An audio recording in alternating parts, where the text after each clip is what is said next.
All right, guys, so I've got Mr. Harrison here. Mr. Yeah, I'm Harrison good. is one of our Sunshine Coast instructors, and he's just an all-around pretty cool dude. And he's agreed today to spend some time with us, answering a couple of questions about what it means to have black belt attitude. So, Mr. Harrison, thanks for your time. Good to see you. Not a problem, sir. Not a problem. Good to be here. Good stuff. So, hey, I was just hoping that you could start with letting us know about your martial arts journey and your black belt journey to date. Basically, did you originally start with MF, or had you done martial arts before that? Just let us know where you're at. Well, a few years ago, a long years ago, when I was 8, I started doing tung sudo back up in the Northern Territory. I was a little bit of a hyperactive kid, and my mum was looking for somewhere for me to burn off a bit of steam. So I did that for a couple of years, and it was a lot of fun. It made me want to be like a ninja one day, I suppose. But things happen, and I didn't end up doing that for a few years. I was a bit of a cricket player and a couple of other sports, swimming and that. But then I moved down here and became a chef. I've been a chef for 20 years. But I started a young family, and my son one day, he really wanted to do martial arts. As a young little 5-year-old, he was keen to do that. And my partner's younger brother, they're the same age, so that was really cool, and they really wanted to do it. And I got dragged along, and lo and behold, I actually loved it, I think, more than they did. And here I am today, still kicking strong, and still enjoying it as much as I did the very first day I walked in. Awesome. So great. Yeah, so that was about, what are we going now? 7 years ago. Yeah, coming up in 7 years. So it's been a while. And you're currently a second degree black belt with MF? Yep, second degree black belt with MF. Yeah, I graded for my second degree a couple of years ago in England under Grandmaster Murphy, which was a bit of an honour, and Master Finch. And we also competed over there, so that was quite fun for the championships. For those playing at home, Mr. Harrison beat me in sparring in our division. He got the gold and I got the silver, which bit of a sore point, but that's all right. We'll forgive him for today. We're still friends. So yeah, of course. So what's the biggest lesson that you've learned on your journey so far? Oh, the biggest lesson, probably more. I'm more capable of doing things that I thought that I couldn't do before. I certainly learned that no one's perfect. You look at some of these guys in the world of, actors and things like that, and just overall guys that are really good at things, and you think, like they must be perfect at everything they do. And I've met a lot of guys through martial arts as well that I believe, once upon a time I was like, these guys are absolutely perfect. And then you learn over time that, it's not about being perfect. No one is perfect. It's actually in one of our creeds. It's how we learn from, what we fail at, or what we were not so good at, and we aspire to become better than. So I think that, I learned that along the line, that, even if I think something is perfect, 20 years of chefing, I still go to work and I do make a mistake. At the end of the day, we are human.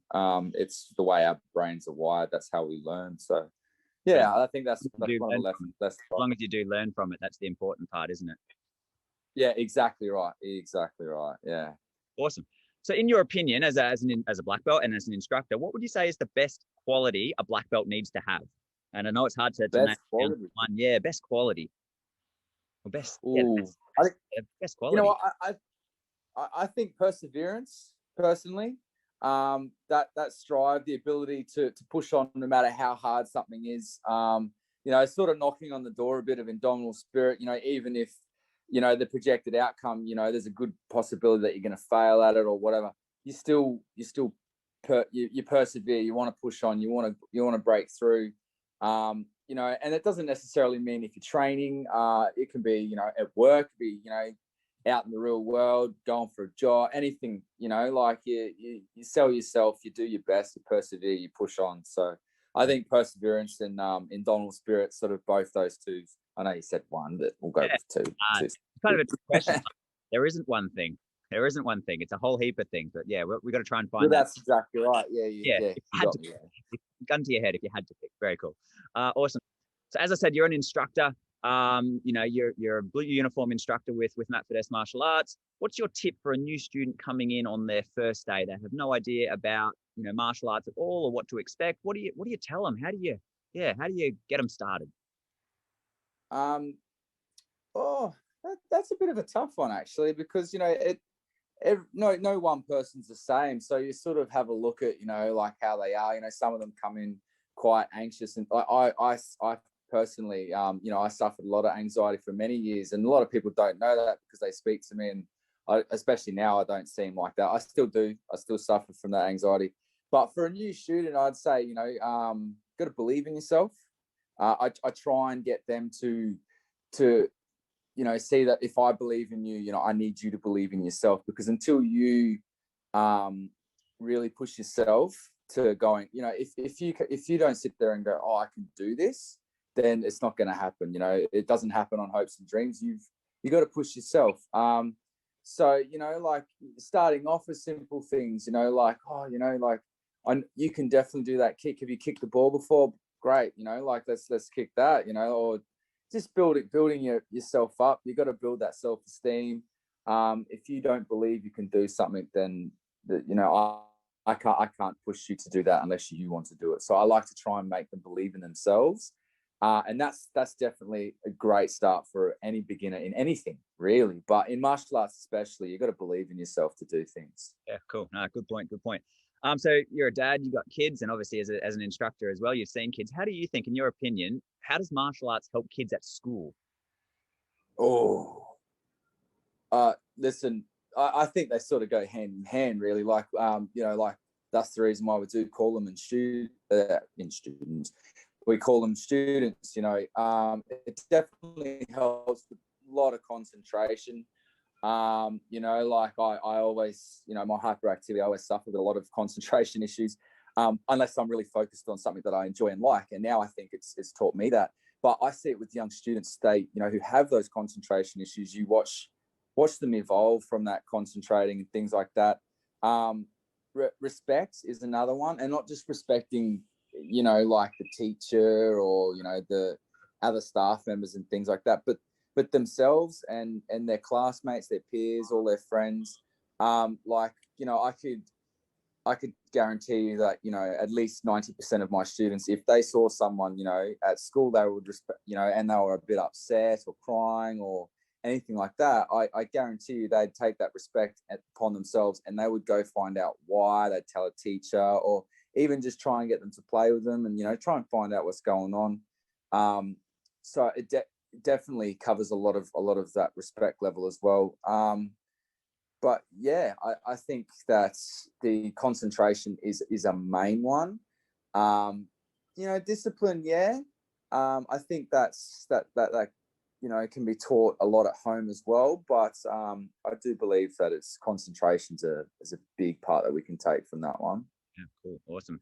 So stick yourself in a time machine, go back to when you just started your martial arts. What's one thing that you wish you knew back at the start that would have made your life easier, better, I don't know, more fun, Yeah. different in some way, better in some way? What would you wish you knew? How to win the lotto, sir. No. I think I definitely probably want to know about strength. I was always, even when I first started training with MF, I was trying to get onto the protein shakes, and I wanted to look buff and look like Dwayne the Rock Johnson, or I don't know, Dom from Fast and Furious. I wanted to be big, and I always thought that, that's what strength was all about. But I learned that over time, strength is nothing without the strength of the mind. It's definitely comes from the mind.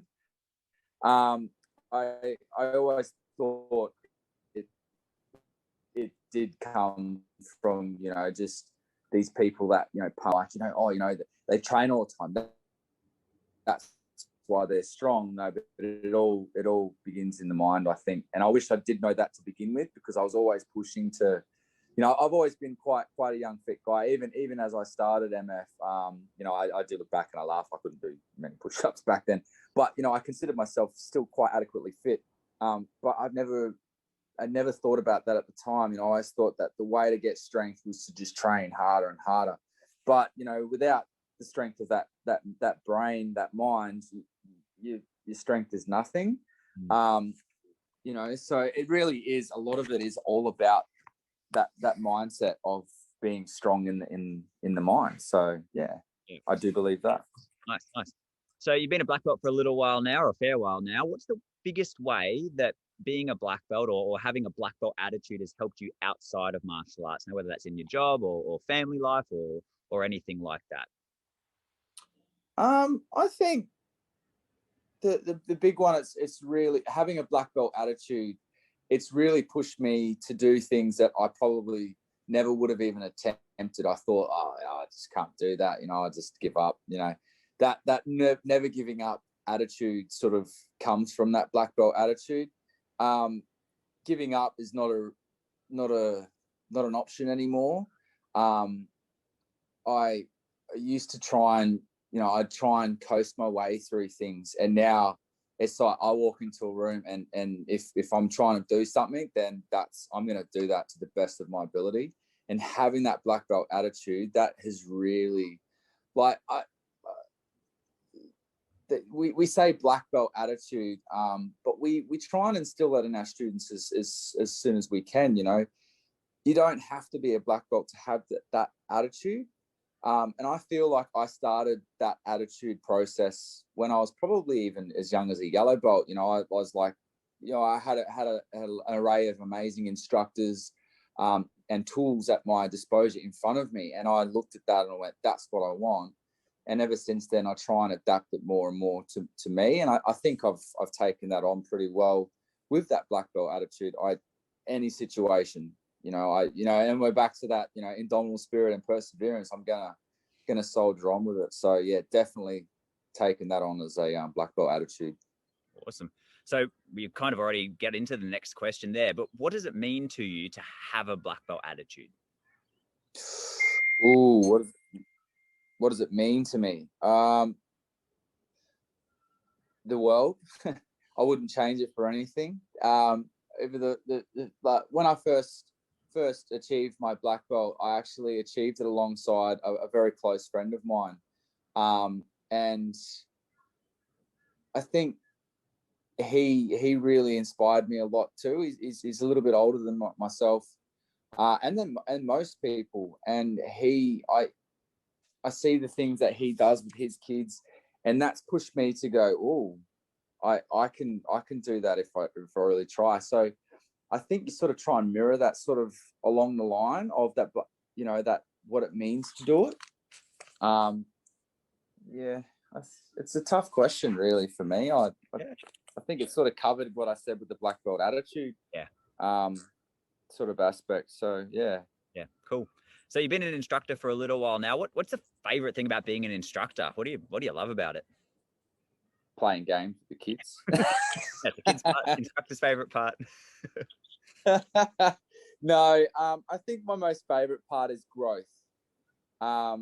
Is watching these kids. They walk in one day as a little nervous little white belt, and somewhere along the mix, there stands this martial artist in front of you.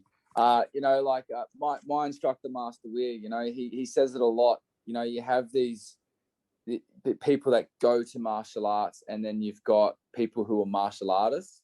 And the day that you start seeing them come in, and you know who they are, and yourself as well as a second degree, you see these students walk in, and you're like, that kid's a martial artist. He's training at home. He's doing his best. But just to watch that growth, it really makes you feel good.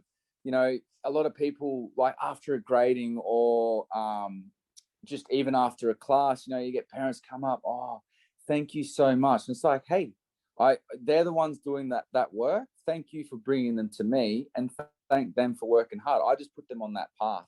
So that growth, you see them doing, it's really, I love to see that. And not only in them, in me as well. I sometimes I sit there and I'm like, wow, I just did that. That was an amazing class. It felt good. But when we're teaching, it's like we're relearning as well. And then we think about, oh, I remember when I did that and I didn't do it like that. So that's going to push me more. And then I feel like I need to grow more. So even though that I might just be teaching, I'm actually really quite learning a lot. So growth is definitely one that, I love to see in all of my students, even in the instructors that, you know, I'm alongside of, you know, like sometimes they do something, I'm like, oh, I've got to do that. How do you do that? You know, I actually saw a post one of our instructors, Mr. Sykes, down on the Gold Coast, put up the other day with his daughter. And I used to live quite close. I mean, I still live quite close to the beach now, but he lives really close to the beach, and he does training every morning with her and stuff. And I just look at that and I'm like, wow, that's going to push me to grow even more as well, you know? So it really, really impacts everyone, that growth. Yeah, awesome, cool. So probably last question, unless I think of anything else, but chuck your philosopher hat on. What would the world be like if everyone had the mindset of a black belt? Ooh. What? Oh, you know what? It would probably be calmer. There certainly wouldn't be any wars, because they'd all be fought with words. You know, like we as martial artists, we don't instigate fights. We don't like to fight. We like to diffuse situations with our words. You know, if it ever gets to that. But even if it did, you know, we'd probably throw some sparring gear on, sort it out, and then we'd high five each other at the end, which is what we all do anyway as martial artists. But no, I definitely think that the war, it'd just be words. There wouldn't be, you know, there wouldn't be fighting. There wouldn't be theft. It would be a lot better place. I encourage all my friends and family, and you know, you know, I want them to do martial arts. It doesn't necessarily mean with us. I mean, I'd love to have them all just come on board with us, and that would be great. But I do really, you know, push people to, hey, you know, you should do this. It's not only fun, it's fit, keeps you healthy. But the world would just be an amazing place. I mean, it is a pretty amazing place. But if it was all full of black belts, whew, that'd be a fun world. Yeah. Awesome. Well, appreciate your time. Have you got any sort of closing thoughts for us? Any last little tidbits on black belt attitude, or what does it mean to be a black belt, or any tips for students on the journey? Any tips? Well, my biggest one would be better than the person you were yesterday. Never give up on anything. Your body will never fail you. It's the mind that you've got to push. It's the mind you've got to train to do what you want it to do. Definitely. Cool. Definitely that one. Awesome. Well, thank you, Mr. Harrison. Really appreciate your insight and your thoughts. Thank you, sir. Not a problem. Enjoy the rest of your day. I shall, sir. Thank you very much. Awesome. Thank you.